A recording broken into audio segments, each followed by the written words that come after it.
Hey, hey, yeah.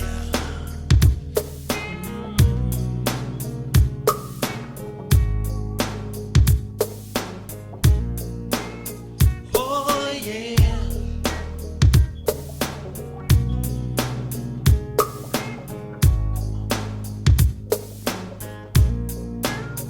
Oh, yeah, yeah.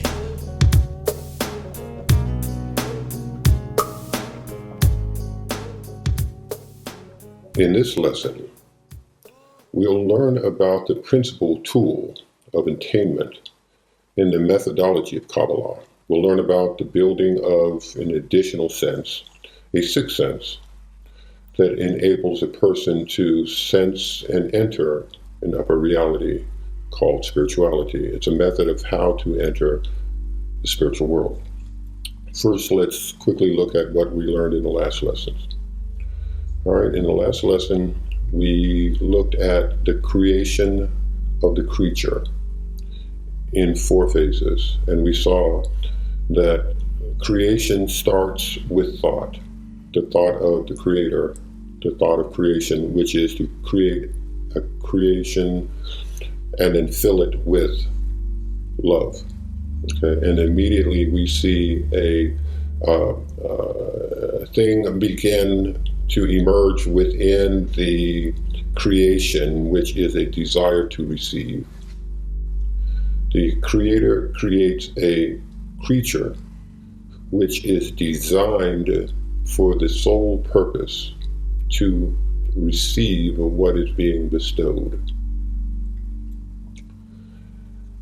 And there's a naturalness about this in which the quality of the light is of a nature that the creature has a natural desire to receive what is being bestowed. Okay, and we see that there's a new perception wherein the creature created by the creation perceives something different. It begins to recognize the difference between itself as the receiver and the creator as the giver, or it which bestows. So because there is a will to receive, and that is its pure nature, and it cannot yet give, because that is not the creature's nature, which is us, originally designed as pure ego, and just as a vessel to receive, and that vessel would be called a clef. This vessel, like a bowl or a cup, it's also called a cleave, as in an indention or cleavage, one might think of, or clef, like a cleft shin. An indention, a place in which things can be placed into. So this cleave is designed to receive all which the Creator is willing, which is total abundance, to bestow. And there is a decision that the creature then is able to manifest, wherein they have a choice to receive what is being bestowed or reject what is being bestowed. So it decides that it will reject the light, but in this emptiness, a new discernment requires, and it discovers that its existence depends on the reception of the light, that it cannot exist in this harsh situation without receiving, and that it must accept a portion of the light. But it decides it'll only receive a small portion, because here it has a perception that the Creator the creative force wants it to receive. So it accepts a small portion based upon the fact that the creator wants to bestow it, because it is the creator's desire for it to receive. So in this dual phase, it realizes an even higher aspect of the force that created it is that it wants to fill it with extreme delight.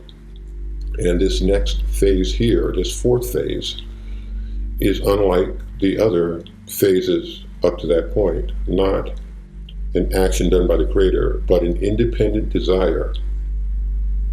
But this desire is not a desire for direct pleasure or delight. It realizes here at this point the statute of the creator and wants that, and realizes that it's the receiver and how different it is from the creator, the giver.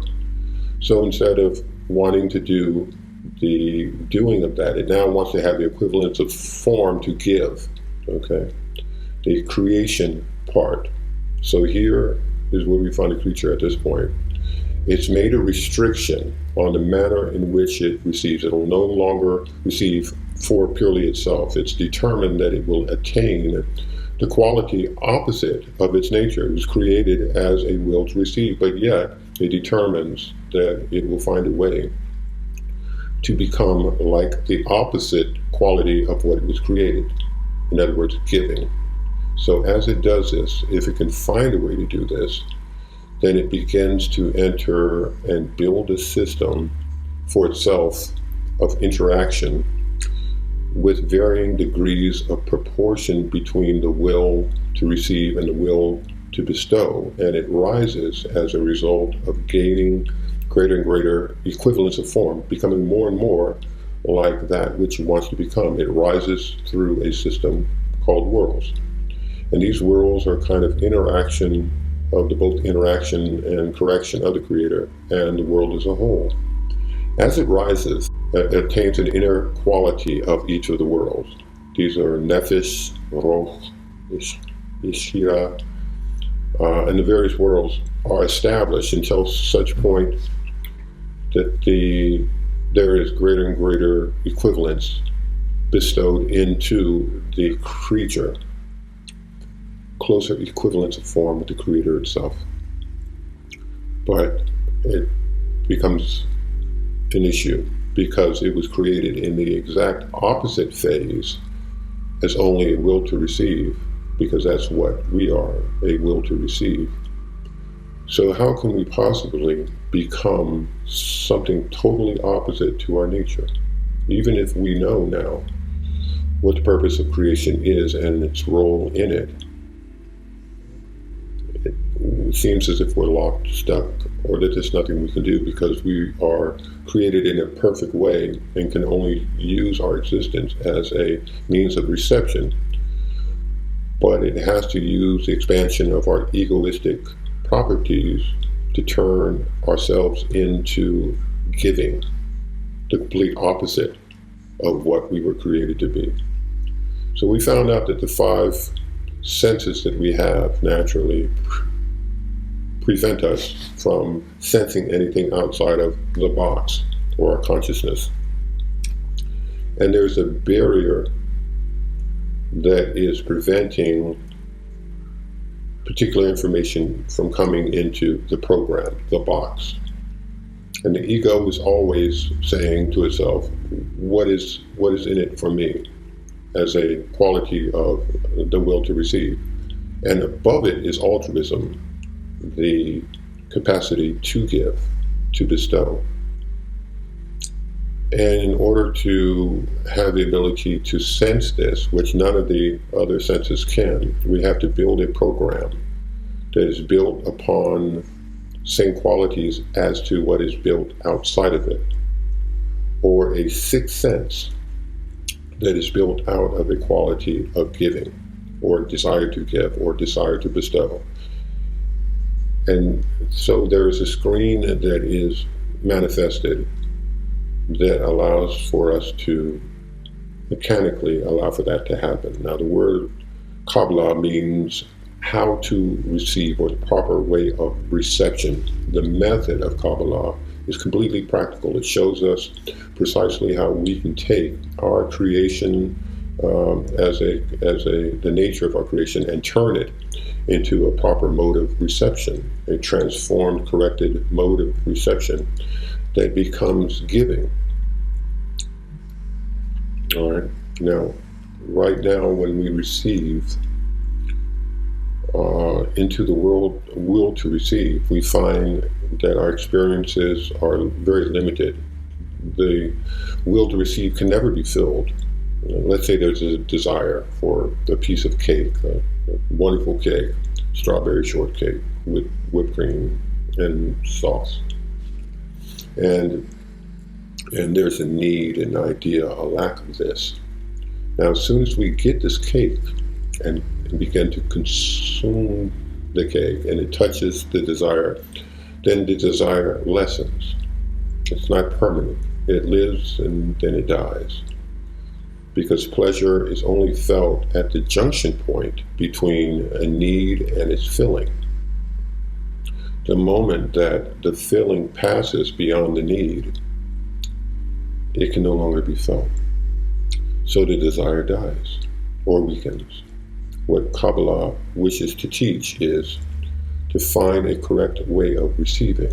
That way is that even if there's something that is desired and is filled, that feeling will never go out.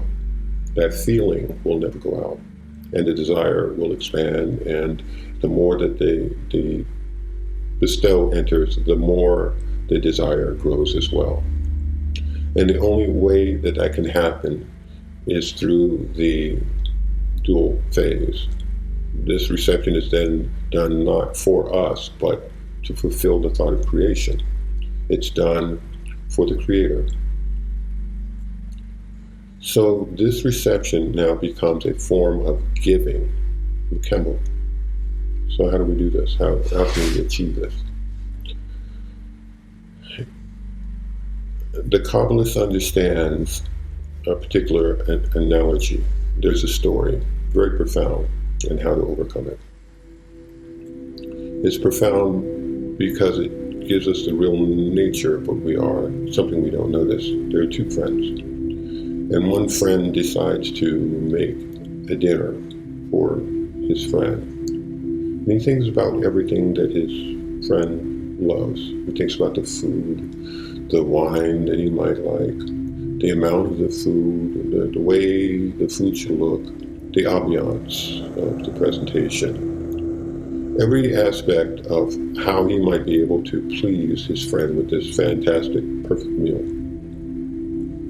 The friend arrives, comes in, and sees bestowed before him this absolute feast. And the first response is want to eat everything right away, because of course that's exactly everything he wants. But then another thought strikes him that his friend, the host, the giver,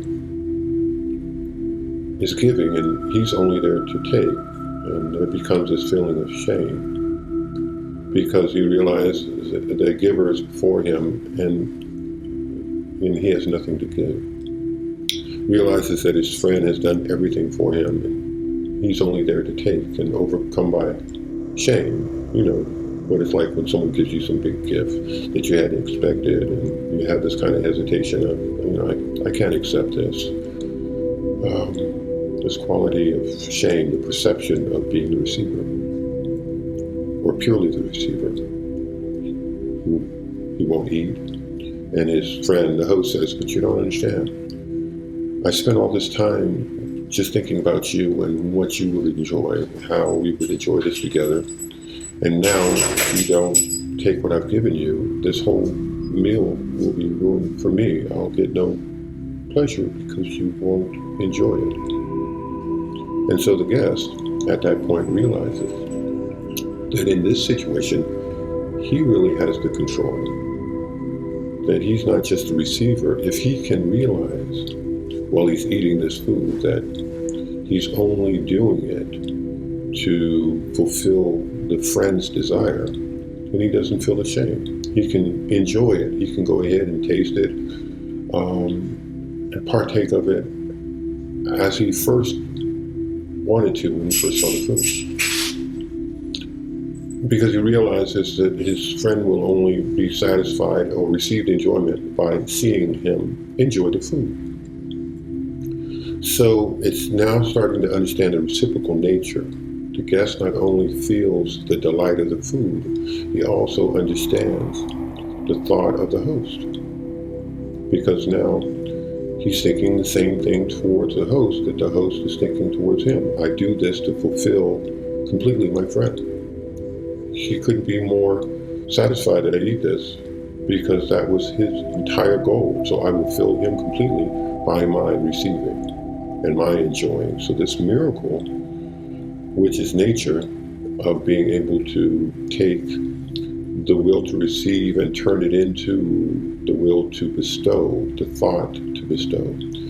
The action didn't change, but the inner action, the inner intent, the intention, why, behind why the guest took the food has changed. And it makes the reception giving.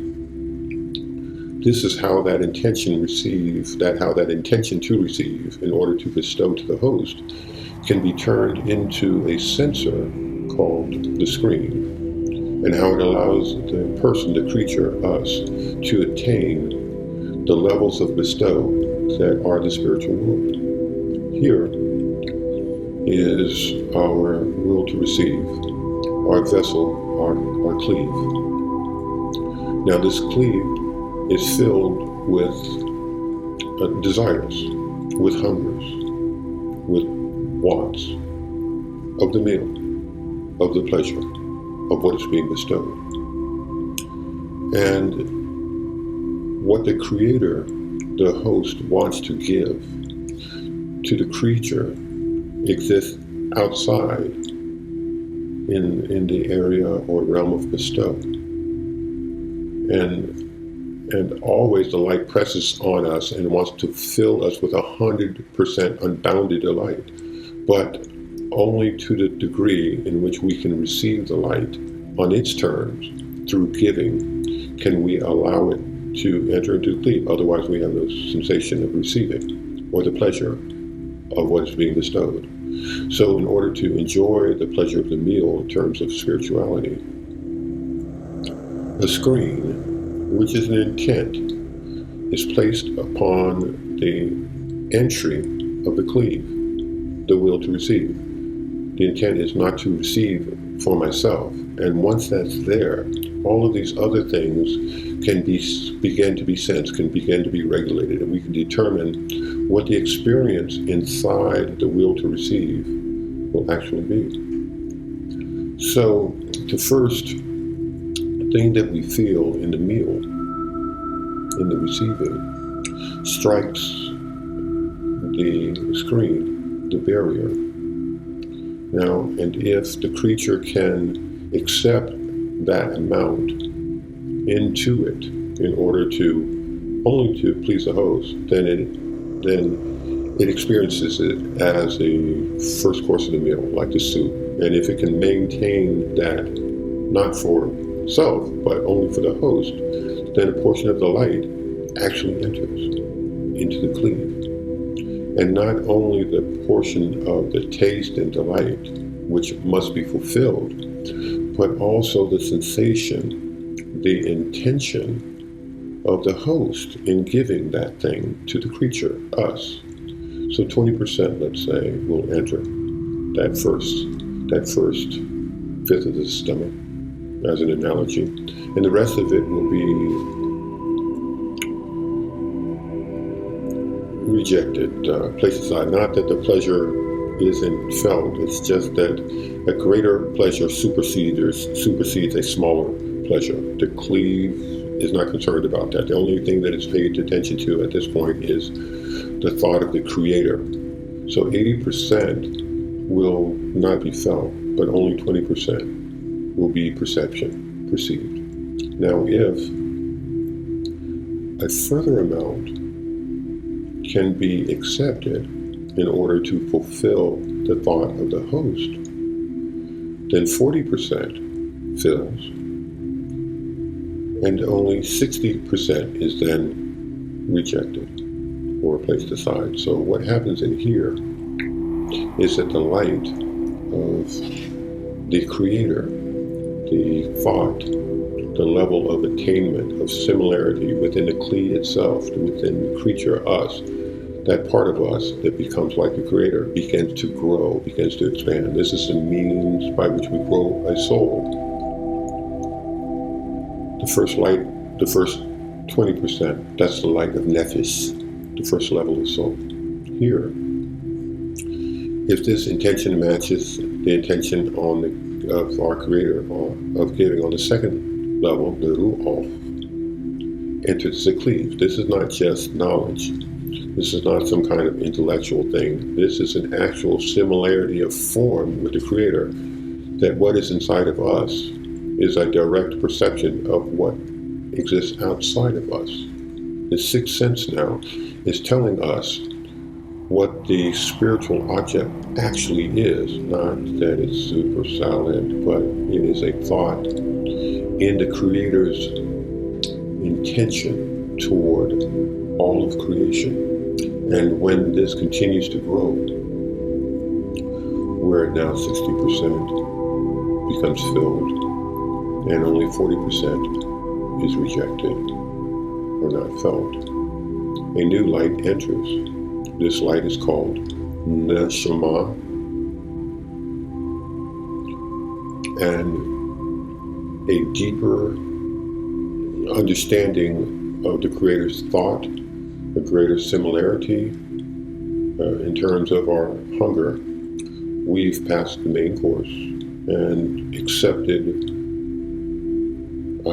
for value of pleasing the host until we get to dessert, let's call it, or the liqueur, okay, afterwards, and we get to the level of Chaya, which is a broader sense, and then Yahida, which is an even broader sense of fulfillment. And here, the creature has reached complete similarity of form with the Creator because it instituted its own thought of creation. It has an independent desire that does not depend on the external delights, but only on the thought of the creature to do something equal to that of the thought of the Creator. So by doing this, the creature, us, rises from below, upward, across all the 125 steps that are all, by the way, that are made up of phases, which are exactly this process. All of these are transmutations from what we were originally formed as. And this is called a Rosh, which is a head, and here Guf, which is body. And by having a Rosh, that means through an independent desire, the creature can now determine what the reality inside the vessel will be, the quality of their world, the quality of delight, and all this done for the good of life as a whole, not for self. Ego is then cast aside. This is how we can think of this. We receive spiritual desire directly from above. To feel them, we need a special sense called a screen. As soon as man acquires a sense, we begin to feel pleasure through it. The pleasure is called supreme light. It enters our world. The desire to possess that is called soul. The light is not felt unless we can acquire an additional sense to receive that. All elements, the light, which is pleasure, the screen, the means of perception, the soul, the receiver, are in no way connected to the physical body. Hence, it doesn't matter if man has a body or not. As man establishes a contact with the supreme light, we begin to correct ourselves so that we might be fulfilled. And it is natural that the consecutive filling is called spiritual ascent. The body is only a means of spiritual advancement. Otherwise, it is of no value. Small pleasure cannot be felt at all in comparison to the larger. Therefore, although a Kabbalist lives within the same world as we do, he's actually already in the spiritual world.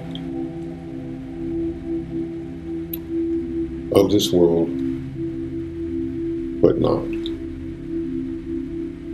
In this world, but not of this world.